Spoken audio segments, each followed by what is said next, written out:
Happy Friday to you. Shabbat Shalom to those of you who observe. We made it. We made it.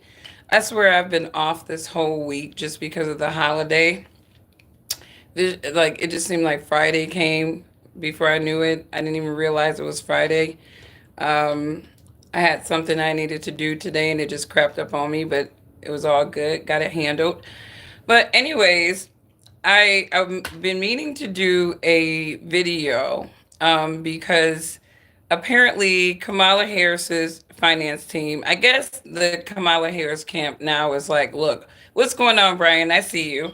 So I guess the Kamala Harris team are like, and I am gonna get my hair done, you guys. It's gonna happen, but like right now, I'm too lazy and I need somebody else to take all this stuff down and redo it. But her apparently the Kamala Harris team, they are reacting now because apparently they're getting too much pushback. Thank you, Brian. I'm gonna get it redone and then I'll look super fly. Hopefully next week. I gotta make an appointment. It's just been busy. It's been really busy. So yeah, I gotta get my locks redone, you guys. But yeah, so apparently the Kamala Harris campaign, they can't take the heat. There's been too much pushback, feedback on just the performance of the campaign. The campaign finances have been like the huger conversation for many people. And so her campaign team got on the Pot Save America podcast recently, and this was about 3 days ago that they sat down. And, I was very interested in this interview for a couple of reasons. I wanted to kind of see what they were going to say, what their accountabilities were going to be, kind of what their opinions were about what went wrong for the Harris campaign, what their expectations were, what their mindsets were. And off rip, it became really apparent to me that the Harris campaign team, they were completely oblivious to what everybody in America was seeing. It was like they checked out of reality and they were really running on hope and a dream.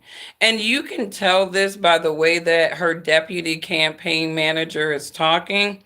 They were talking sort of like in these fantasies almost of like they never had anything definitive to give them a real clue that Kamala Harris was going to win.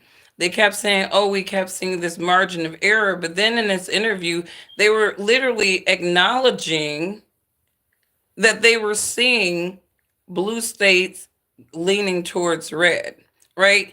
And the only reason why I focus on this so much, and I will put it to rest after they've come up, but we need to talk about this for a couple of reasons because Lindy Lee, and I did have my laugh off of that poor woman when she was crying about what happened to the money.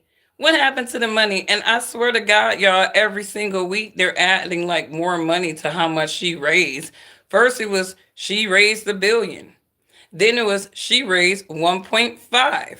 Now they're saying that between the campaign and the super PACs, she raised a total of $2 billion. So this was a $2 billion campaign that literally failed miserably like that. And I don't blame the donors for trying to figure out what went wrong, right? Because you can't be running around promising folks that somebody is going to win. You know, I can't even believe that they believe this woman. But this woman is clearly saying on this podcast that like all of their indicators were not necessarily looking good for Kamala Harris.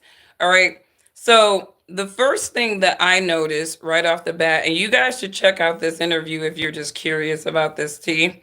The first thing I noticed right off the bat is that I think 2872. these people understood that Kamala Harris was coming in with a deficit. They knew that she was coming in with a deficit, right?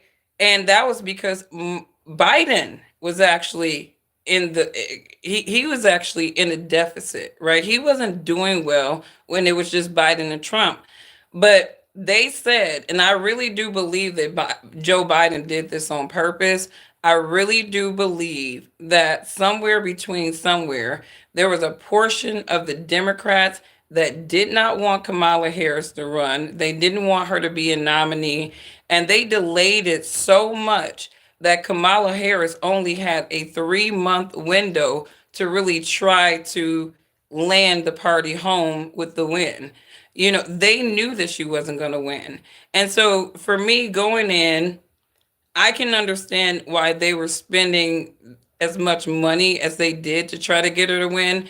But even still, some of the things that they were spending the money on really didn't target what they needed to target. And then throughout this interview, these people are saying that if that was a chess game, the Trump and his super PACs, they out strategized them every single step of the way. Now, this is kind of perplexing to me because Republicans historically are not known for that type of strategy. This is a situation where the Democrats literally did get beat by their own game and they're like really shocked.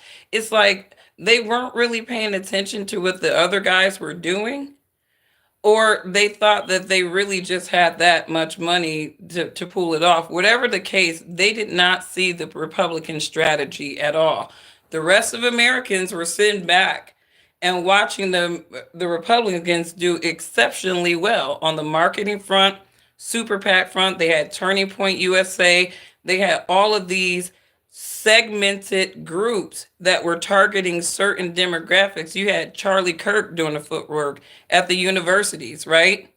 Right. And I don't think that the Democrats really calculated the impact that organizations like Turning Point USA would continuously have and how much of an impact they would have on this election, even down to those Gen Z voters that they thought that they had a stronghold on. The Republicans had just as strong of a hold on some of those Gen Z voters. It's insane to me because they had all of the writing on the wall, and it seemed like they ignored it.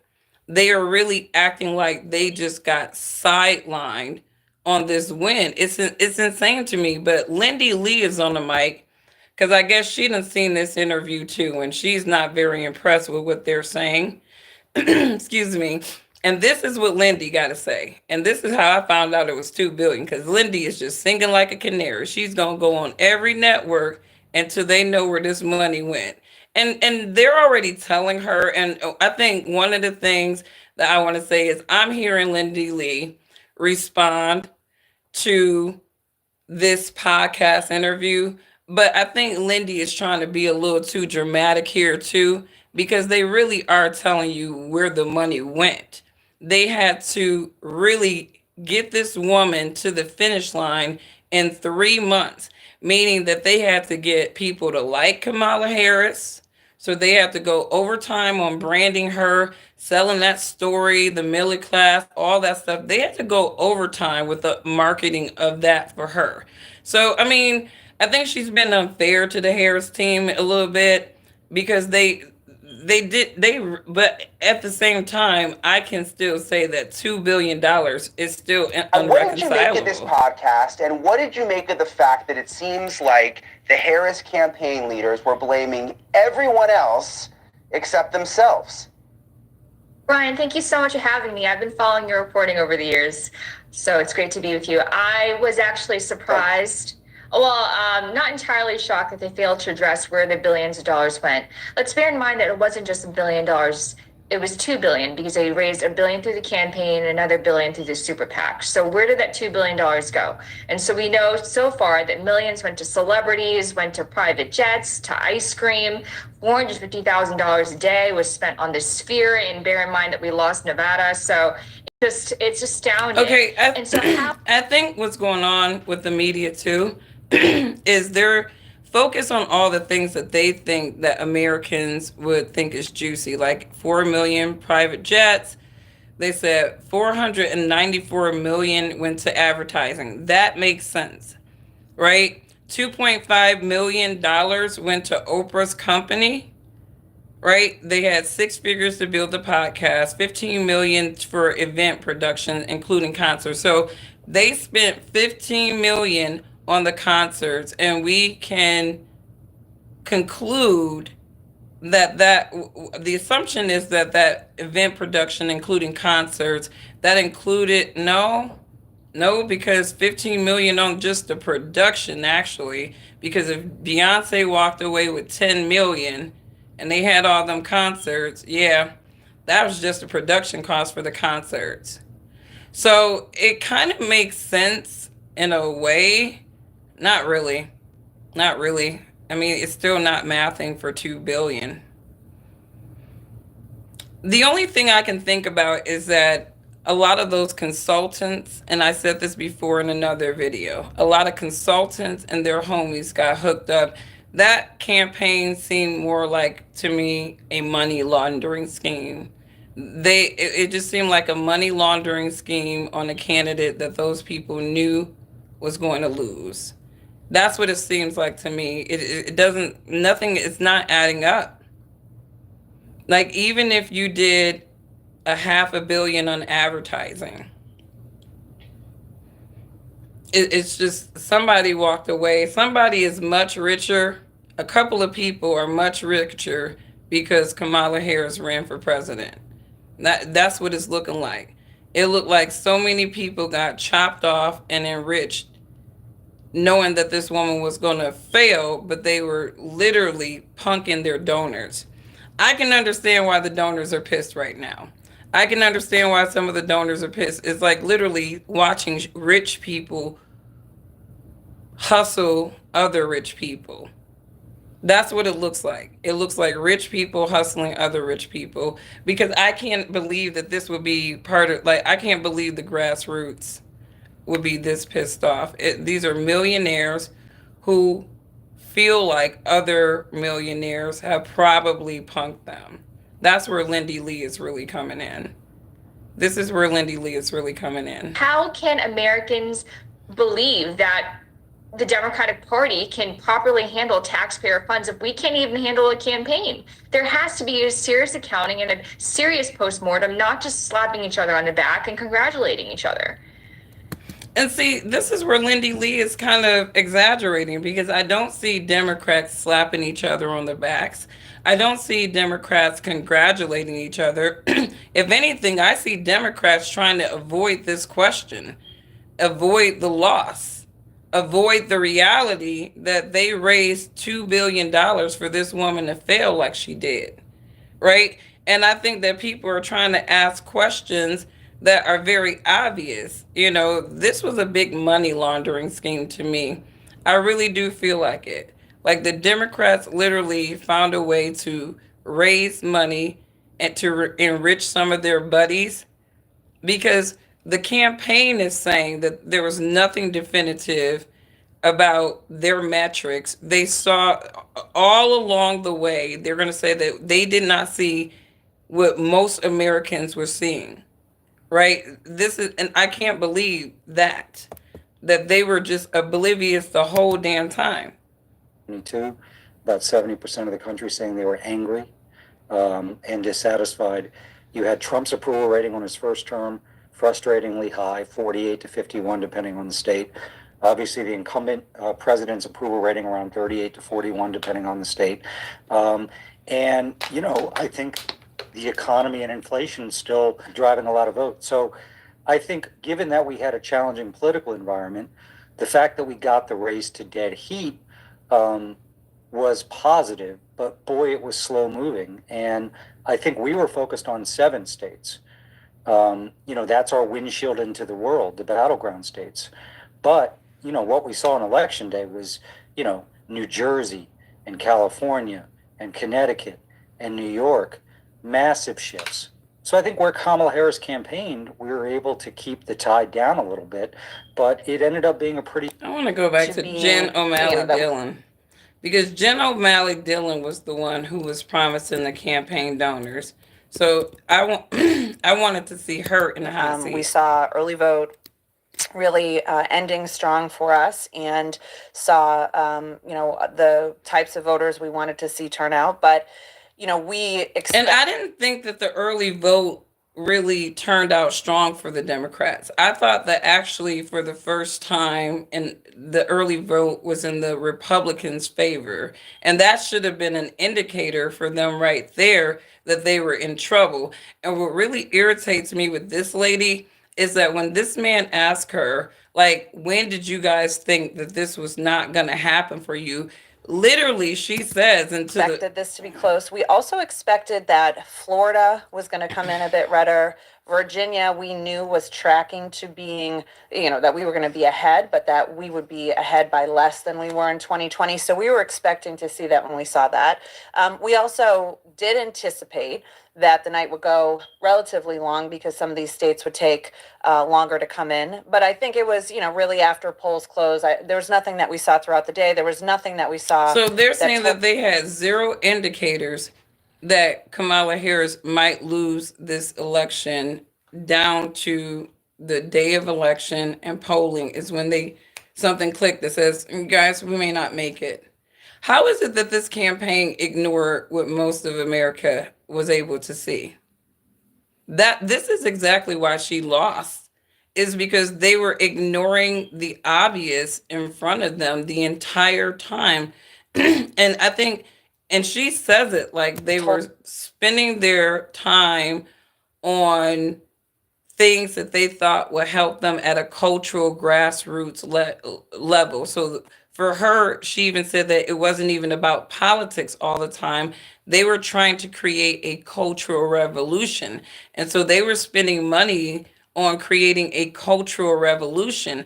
And the reason why I believe that that was such an important time investment for them and an investment for this campaign is because they were dealing with a candidate like Donald Trump, who was a celebrity.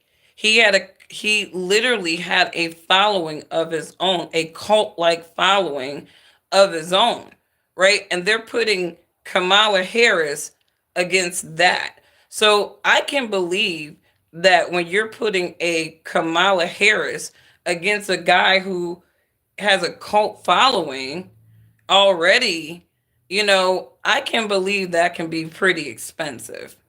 I do believe that some people got chopped off. I definitely believe that her whole entire campaign staff, were idiots. They did not know how to read the writing on the wall in America strategically enough to really do anything to help her win. And I think along the way, I think that a part of her campaign team knew that she was not going to be able to win. So it's just like, we know she's not going to be able to win. So who wants to get chopped off, right? And I think that's probably where the money went. Like, y'all never going to see that money again. Sorry, Lindy Lee. Right? But they are trying to explain to some extent how possibly the money was spent. And I can kind of believe the effort that they put to make Kamala Harris look like a likable person, right? I can believe that that was an expensive effort. Overwhelming turnout or anything out of complete expectations on Trump's side. But it really took us into the hours of, polls closing for us to know for sure that things were not tightening. They were tight, but they weren't tightening in the direction. They knew that they was going to lose. They probably knew that like days and even weeks before the election. I don't think it was moving the vote. And where we saw the first indication of what Quentin is talking about is when Charlemagne started talking about it. Yeah. And that was when, we clued in that, okay, so their strategy isn't to pull in new voters to them, it's to mess with us. And a day after Trump took the clip of Charlemagne, ran the exact same ad and just put Charlemagne at the opening. And so he had a black man talking about it at the beginning and then tried to do it and then started serving it the exact same way. And so, And that's when we... So then I guess this is when they start talking about how Trump was poaching targeting black male voters specifically. A different brew. Well, I also, the last point I'll make on this too, is that I think, again, to Pluff's point about it moving vote, I think that the Trump campaign knew that too, and I think that the way in which they targeted this ad, they were trying to, I think, make our job harder with black voters. I'm just going to say it point blank, and I think that specifically with black men. Ultimately, we got the same amount of the vote share that President Biden got with black men, and we increased among black women. But when you look at where Trump was running this ad, it was in Philadelphia, it was in Atlanta, and then the outer markets where there wasn't as many diverse. Trump's campaign played chess. They played chess this entire time, in my opinion. And I know Google is suppressing this because their liberals are sore losers. So they don't want people to like engage in stuff like this. But Trump's team definitely played chess this time. And my whole thing is, where am I going to put the most effort? Targeting a lemming base of people who are loyal to a fault? Or am I going to pick the reasonable segment of this group and just target the hell out of them? So Trump's team was like, man, black women aren't checking for us anyways. They are loyal to Democrats to a horrible fault, right? You listen to how some of these Democrat black women are talking, right? So there was no need for Trump to target them, even put a whole lot of attention to Democrat black women, right? But Democrat black men, there was definitely an interest, right? Because black men on the politics side, black men tend to be less emotional and more logical than black women. So you can appeal to black men a lot easier than you can to black women on some reasonable stuff. And that's kind of where he's saying Trump targeted black men. And I don't think that that was wrong. I mean, I think that any smart person would have did that. It's like, you go with the devil that you know, kind of. And it's like black men definitely were going to show up for Trump more likelier than black women. So he's saying that because they did that, it made it incredibly harder for them to do their jobs because they couldn't really spit the normal kumbaya messaging that they were accustomed to spitting, because now you had this counter message from Donald Trump. Diverse voters or black voters, they weren't doing this. We saw them targeting this in the mailboxes of black voters, black male voters. So there was this theory out there that we were struggling with black men. And I think that while we were doing the work to try to make sure that that wasn't the case, and we saw that consolidation come back after President Biden got out of the race, I think that Trump and them weren't using this ad to move vote share as much. I think that they were using this ad to try to make our job of getting these voters back or consolidating them.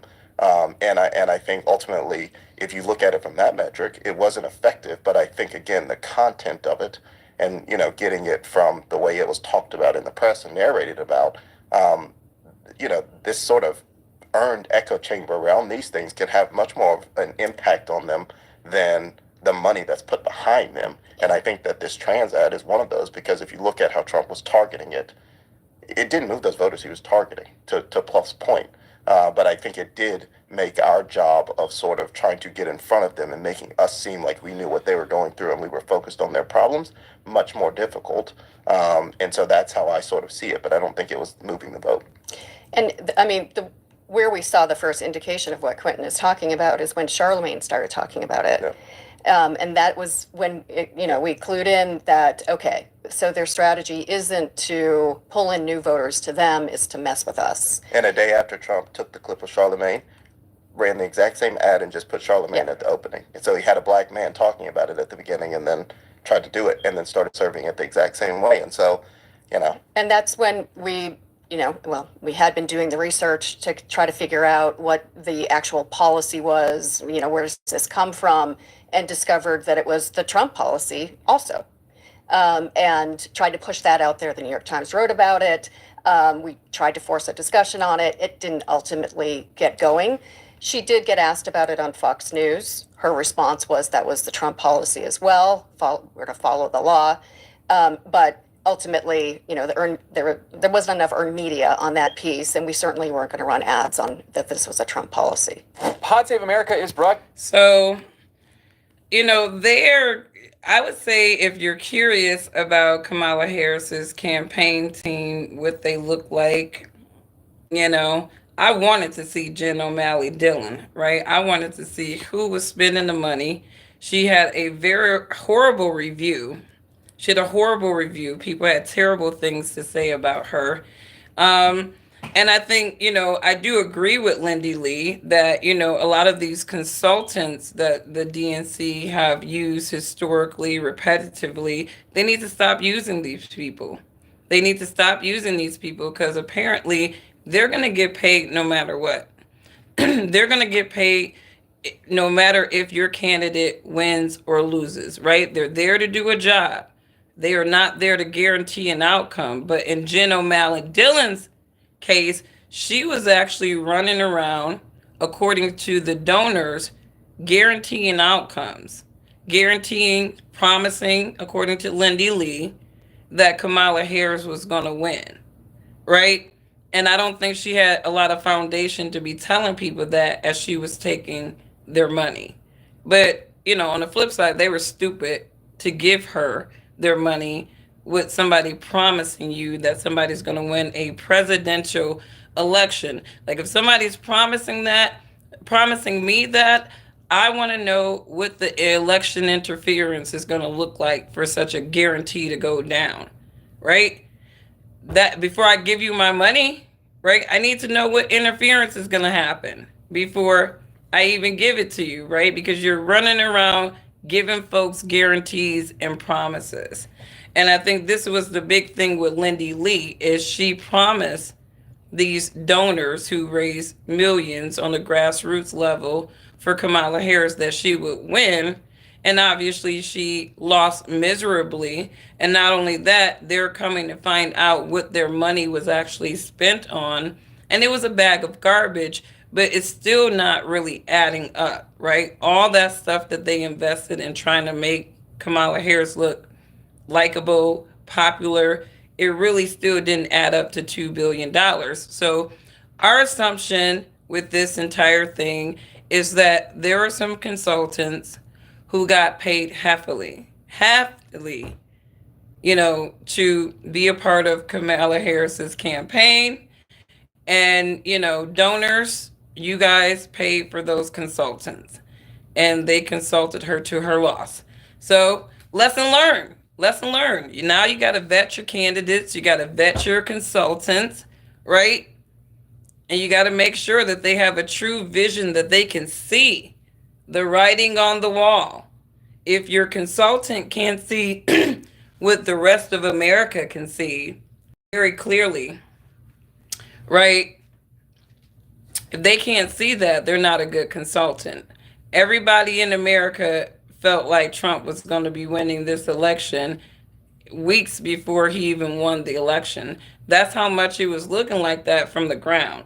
Word from the streets was telling us that Kamala Harris was going to lose that election. So I don't understand why they were running around making promises to folks. I really don't. But what you saying, Lindy? Yeah, it came up over and over again, Michael, during this podcast. Oh, we only had 100 days. We only had 100 days. This was an unprecedented situation. I guess it's a fair point, but still, I mean, the fact that they spent $1.5 billion in such a short amount of time still sort of jaw-dropping. Yeah, but the context of this entire election will never be discussed without that aspect of what took place last July. The truth is, and it's undeniable, that she was placed in a situation, we passed the torch to her, but we passed it in the fourth quarter. So every decision they made within those 107 days, and keep in mind, it wasn't just 107 days, but included in that, she had to actually lock down the delegates. They had to redo the year they spent planning the convention. They had to reorchestrate that because it was a new candidate. They had to vet and pick a vice presidential candidate. They had to prepare for a debate. And they did all of this, mind you, around somebody who did not get nominated by the Democrats when she ran for president. She didn't get nominated. That's how we got Kamala's ass as the VP, right? Joe had to pick her. And I really do believe that the Democrats' strategy was the same thing that they did for Biden, right? I don't really believe America voted for Biden. Whatever, let's just say that they did, right? But I feel like they sort of got us the Biden buy-in by tethering Biden to Obama, right? There's a huge segment of the Democratic base that look at Obama as a lord, as a king, right? Obama was their Jesus, right? Just like Trump are these Republican people's Jesus, right? Obama was their Jesus, right? And so they figured that if they could just tether Biden, who has failed several times in his career to run for president, if they could tether him to Obama, then they can say, well, hey, he's been in office this whole, like, he's been in government all these years. He was Obama's boy. He was Obama's VP. So it only makes sense. So that's where Biden got his jump appeal. And so by him drafting Kamala Harris, they were hoping that Kamala Harris would have that same tethering jump appeal where she can just graduate from being the vice president of the United States to the president of the United States. That's how they were really trying to play Kamala Harris. They were going to give her her credibility through being the vice president of the United States, tethered on to Joe Biden, who was Obama's boy, right? But this was a failure on their part, right? Because if Democrats have learned anything from Kamala Harris, right? Nobody freaking likes her. Not enough to vote for her and to solidify her as president. And you guys should stop playing the Kamala Harris card. But this could be like, Kamala Harris could be like Joe Biden.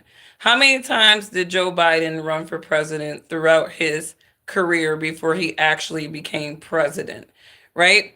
The unfortunate thing for Kamala Harris is that, as opposed to a Joe Biden who was tethered to an Obama who actually had some level of charisma and likability, right? Kamala is tethered to an old and senile Joe Biden who seems as though he's been just not with us this entire time, right? So she's tethered to that. And she's also tethered to all the horrible things that the Biden administration has done for the last 4 years that has devastated people economically, while making sure that their oligarchy type of friends are hooked up at the expense of U.S. taxpayers.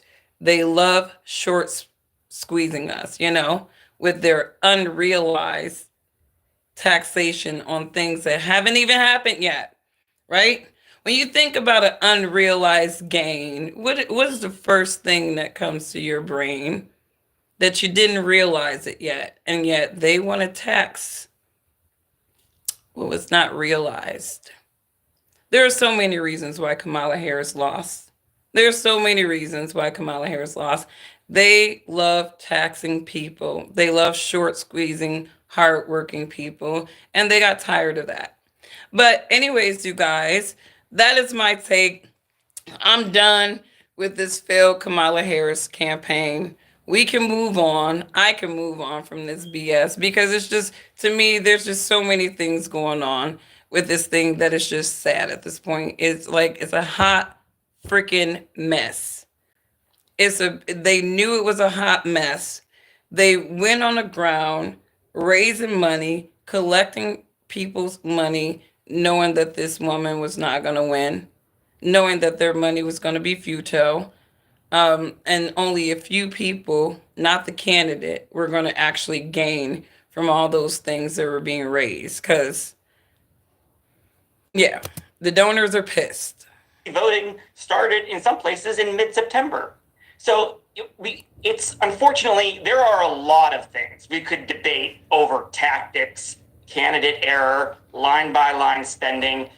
That all is par for the course on every losing campaign. It happens all the time. John Kerry, we were very angry because John Kerry had 2 million left in the bank, or had several million left in the bank. He was excoriated for that. So these kinds of things happen in losing campaigns. But she was placed in a very disadvantageous situation from the beginning. I see you making Michael, facial expressions, Lindy. Yeah, you're trying to get in. Go ahead. Thank you so much. I do want to say that $1 billion in 100 days is not just run of the mill. This is astounding. And I have a duty of care to my donors who gave millions of dollars, and it wasn't easy for them to give. Some of them were paying in installments. It was a sacrifice for them. They looked for ways to give. So These people were paying in installments to give to the Kamala Harris campaign. My God. People gave their hearts and souls to the campaign. They deserve a serious accounting to see why we were told This is why that she was politics close is to even demonic. winning in People some are of the giving their swing hearts states, but and we souls lost to all some 7. bullshit. Even He the answered that finance question. DNC said it was a He answered shock. that question. He Can't- answered that question I'm today, sorry, and he can I said speak? none of the public polling showed what their internal polling was showing. They knew that. It's not their fault that Michael, that may the I news organization. finish? Yeah. They told us. Lindy, you were on the. I'm interested, Lindy. You were on the call. You were on the Because call. let the Harris campaign tell it, they were manipulated by public polls. Like, in what galaxy would a intelligent person believe the public polling? Like, I think that everybody can agree that the polls are just a bag of garbage. They're just stuff that they're just manipulation tools. And so they're literally basing their assessment on their internal polling versus the public polling. And Call today. There was this call today with the campaign, and Harris was even on the call. What did they say? We heard on the podcast, but what did they say on this call? Did they accept any blame? Did they sort of talk about mistakes that were made?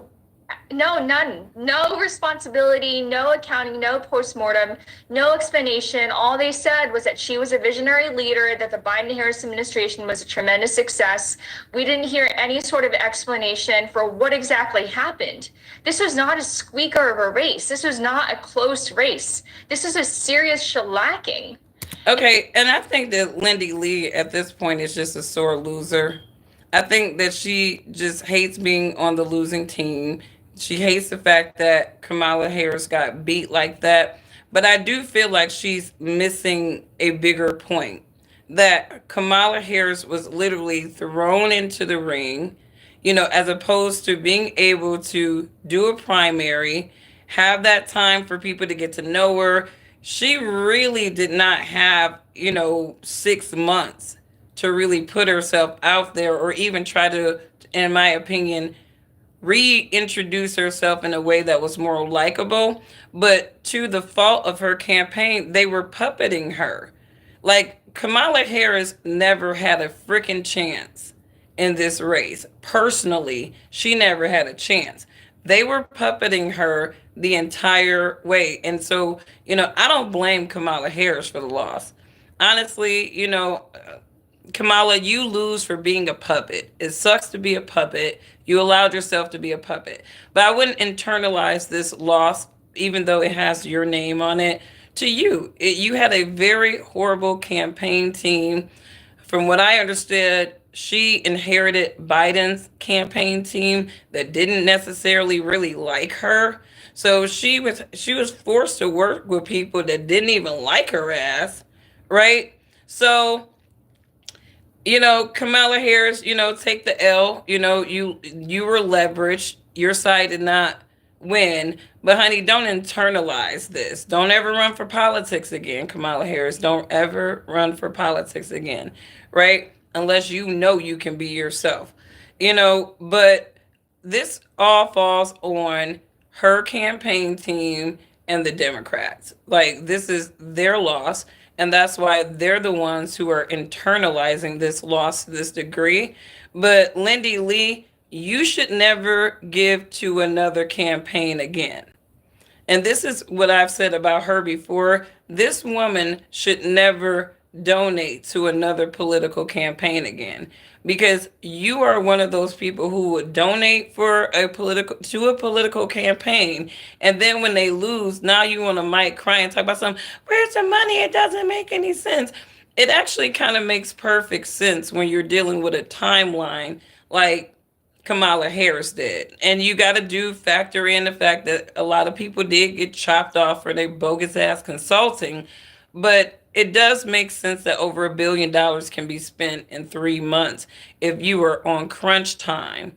And like I said before, when you're getting venues last minute, you're going to be paying more, right? When you're booking artists and talent last minute, you do anything in life last minute, you're going to pay more.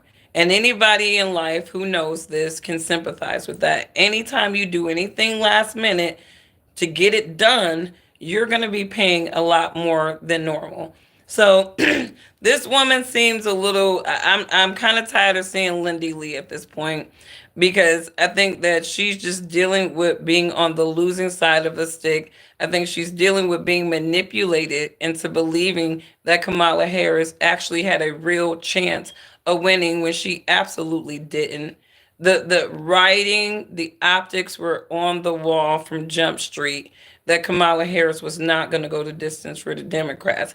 But they got into people's pockets anyways to kind of make it seem like they could get her to the finish line. So, Lindy Lee, don't invest in no more political campaigns, honey, because you and your donors, don't donate to Democrats ever again, because you don't know how to lose money, honey. You do not know how to lose money. She does not know how to lose money. And I know it sucks to lose that much damn money, but she doesn't know how to lose money. All right. Let me get into some of these comments, and I'm going to jump off. Shabbat Shalom to everybody who observed. You know, this is where politics get real demonic, because these folks, you know, nobody's going to be accountable. She's asking for some accountability that's never going to happen for her or her donors. The best thing is stop donating to these folks, right? You said, right, Trump won, get over it, right? Trump had a better platform.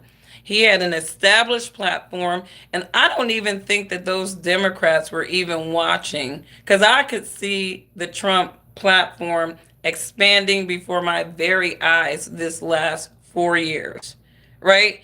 And it is kind of perplexing to me how they did not see that coming, where they didn't get Biden out of the game soon enough, and that they didn't prop somebody way better than Kamala Harris to put their case on the table.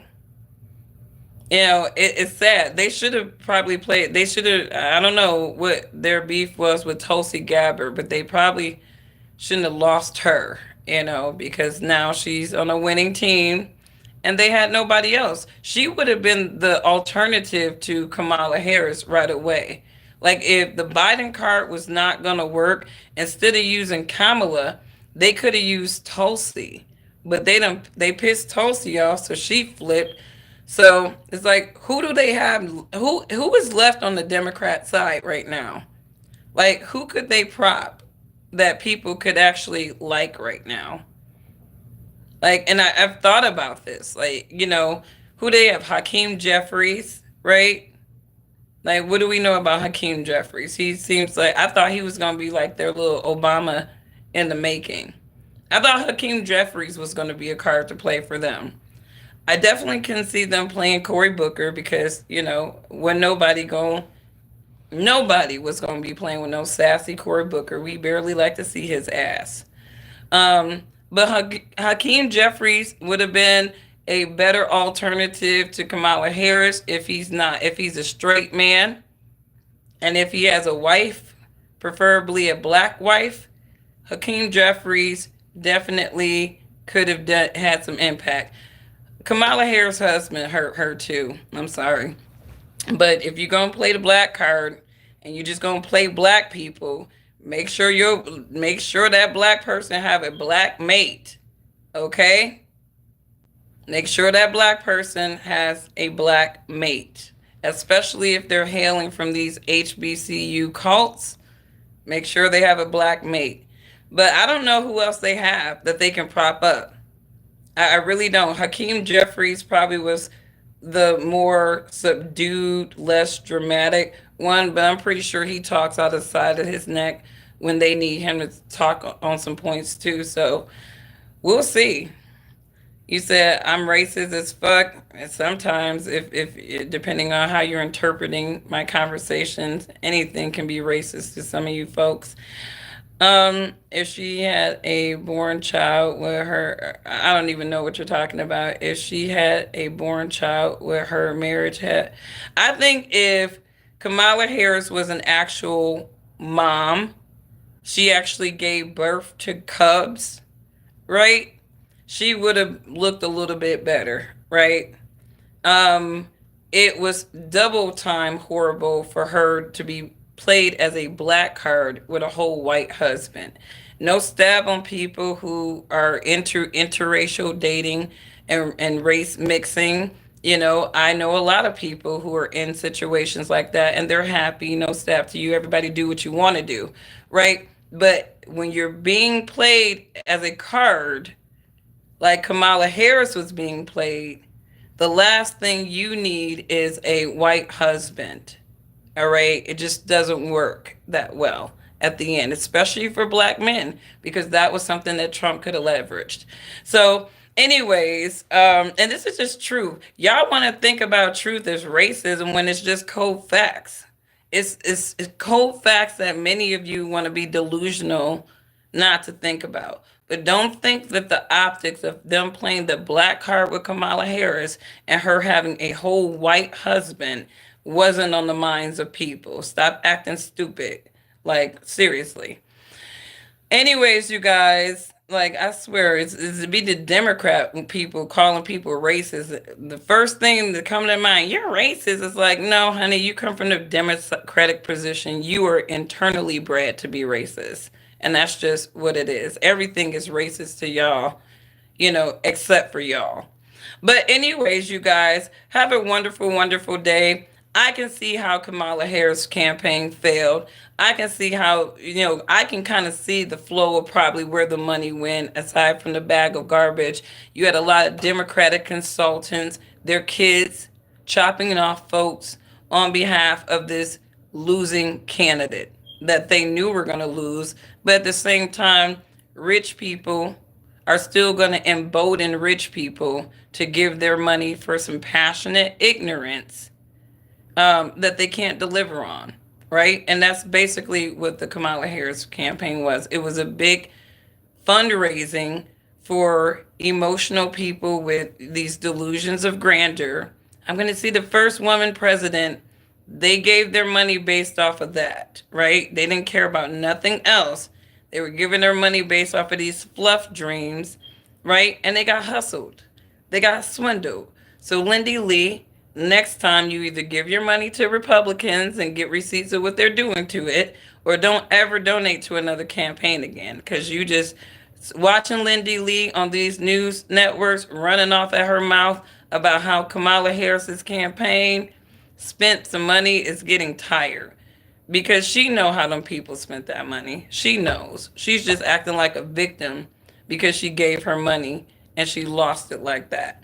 But anyways, also she needed less black in what is it? Incorrections. I don't know what that on her. Oh, incarcerations. Okay, I see what you're saying. I see what you tried to do there, crypto. Yeah, she did not have a good track record with black men from Jump Street, right?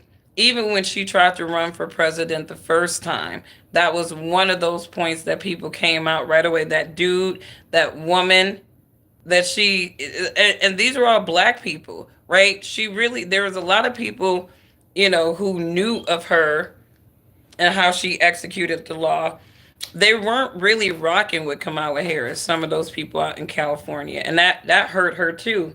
You know, when you hear a black man talk about this woman held him longer so that they can have prison labor, right? That's how they maintain slavery in this nation, right? The 14th Amendment abolishes slavery, right? For freemen, you know, people were born on here, they can't enslave. But the minute that they put you in if they have a legal reason to incarcerate you, that is how they can turn you into a slave. So Kamala Harris, in very creative ways, was just continuing the slave system in America by being a tough AG on those disproportionately black men. So, we saw Kamala Harris. There was no saving that broad. They should have did something way better than that. They should have propped Nina Turner. They would have did better propping Nina Turner than they would Kamala Harris. And that's just cold facts. We could debate on that all day. But I think Nina Turner would have had a better run on the Democratic side than Kamala Harris. I don't know how the surrogates on the Democratic side feel, because Nina Turner, she's too much of a threat. She's not a puppet. So they weren't going to be sitting up there puppeting Nina Turner unchecked, because she's a real lioness, right? There's a difference. And we know the Democrats are scared of intelligent and revolutionary black people. They know they can't puppet us, so they just kind of keep us at arm's length. But anyways, you guys have a wonderful, wonderful day. Shout out to the black grassroots. The black grassroots that they literally ignored this cycle, who many of them decided that if they weren't going to vote for Trump, they were voting for their couch. Many of them voted for Jill Stein. They did everything but vote for Kamala Harris's ass. And if y'all really need to study something, Democrat, you need to be studying that growing base of independent people who are leaving your party. And they're not necessarily running on over to the Republican side, but they are definitely leaving you.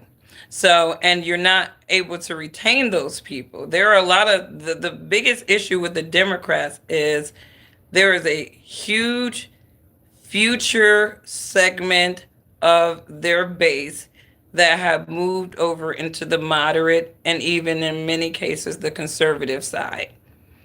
And it's going to be hard for them to recoup it, especially with all that irrational stuff that they've been pushing on the country for the last 4 years. Transgenderism, colorful this, pride that. Let's enable these people who are nurturing children. Let's enable these weird ass teachers to try to silently groom our kids, right? They tried to normalize grooming children in very slick, colorful ways the last 4 years, and they use their corporate side chicks and their people in Congress and the government to do that. So you guys should never forget that, right? They passed laws on this shit, and that was the Democrats, and that's why people are fleeing from them.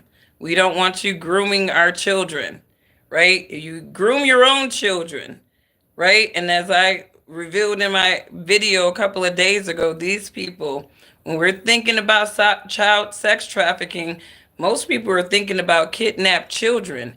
They're not thinking about these sexually deviant parents, elite parents, who are sacrificing their kids into these lifestyles, right?